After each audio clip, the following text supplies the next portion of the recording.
Many of you are asking us to continue digging into the so-called Hurricane Ian benefit concert at Hertz Arena, scheduled for Thursday evening.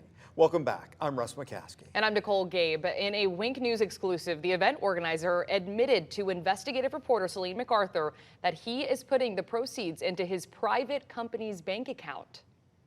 Sponsor money and the ticket sales go to my for-profit, production company, because we had to work with a for-profit company and did not have time to, start a new one specifically for the event.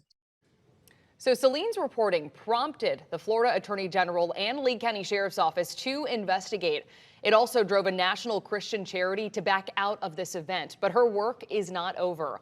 Now she's talking to lawyers and elected leaders to find out what happens next.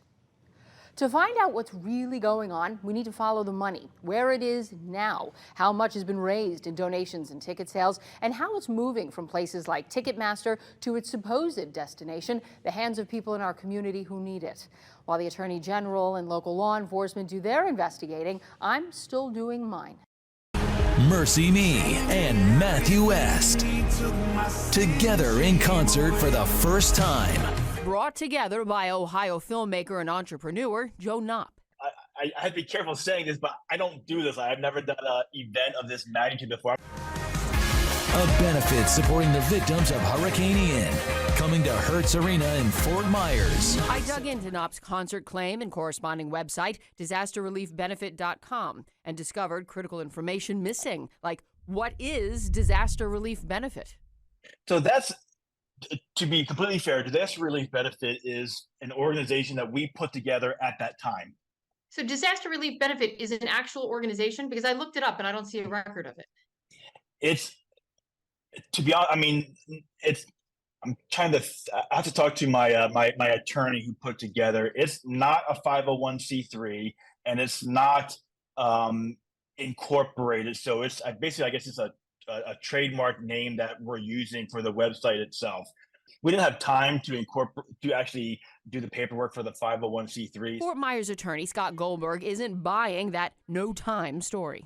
I could go to my office and go on Sunbiz and set up a new corporation as a 501c and have an EIN number probably by tomorrow, paying a very nominal amount. So I think, when you start seeing flags like this, it's a problem. And not the only problem. On his website, Knopp claims the net proceeds of the concert will go to organizations offering disaster relief. And he can pay his vendors and he can pay himself, and there's no transparency to what they're getting or what they should get or what percentage. It's not that hard to outline the costs.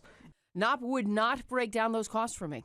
Goldberg fears Knopp's confession of putting proceeds into his personal business account may protect him. It's possible that there's nothing illegal about it.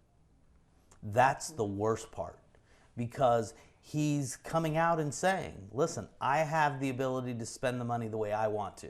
Then I showed Goldberg this. Knopp still lists Disaster Relief Benefit as a non-profit online. That's a problem for him. That's a bigger problem than anything else I've seen. Tell me why. Well, if you're claiming to be a nonprofit and you're claiming to sell tickets and those tickets are tax deductible, they're tax deductible if it's a nonprofit. They're not tax deductible if you're a for-profit. Our county commissioners should be looking into this as soon as they heard your first report. I reached out to all the members of the Lee County Commission. No response. I reached out to Governor Ron DeSantis. No response. Former Florida governor, lawyer, and current U.S. Senator Rick Scott, who lives in Naples, tells me he's concerned. We ought to know where the money is going to go. So you guys are doing the right thing. You're asking the right questions, because if this is going to help Southwest Florida, you have to know it's actually going to help Southwest Florida. So I'm appreciative of what you guys are doing. Scott says Attorney General Ashley Moody and Lee County Sheriff Carmine Marcino need to figure out if Knopp broke any laws. Now, if he's completely transparent, right, and people want to give you money, that's all great.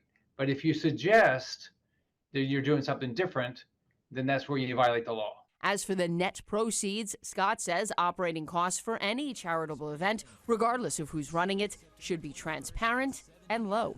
Before I got ran for governor, I was involved in the United Way, and that's one thing United Way always bragged about is how their operating costs were really, really, really low. So the money went out, and then they were transparent about where the money went, which is what you should do. Goldberg notes there is a silver lining to our investigation. We're finding out about this before it happens. So you usually don't find out about it until after it happens. And so the reporting on this is incredible in the sense that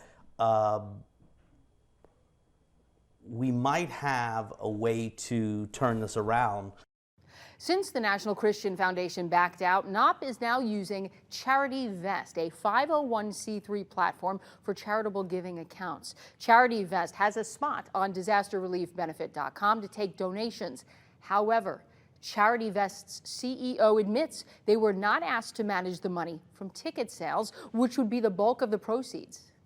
I can only speak to the portion that Charity Vest is touching, but certainly it's a great step that they are driving transparency around the dollars that are ultimately going to be delivered. So either through Charity Vest or another organization or sort of another means, they are going to deliver the net proceeds ultimately to charity. But whether it does or not, we have their commitment that they will be public about the final net proceeds that are delivered. When you say that there's a commitment, is there a legal document? Is there a contract that guarantees that? No, there's not in this case. And remember, Knopp told me the money from ticket sales will go to his for-profit business bank account. I reached out to him to see if that's changed. He won't answer calls or email. Ticketmaster also won't say how many seats are filled and how much money has been collected, but I will keep digging. I'm investigative reporter Celine MacArthur, Wink News.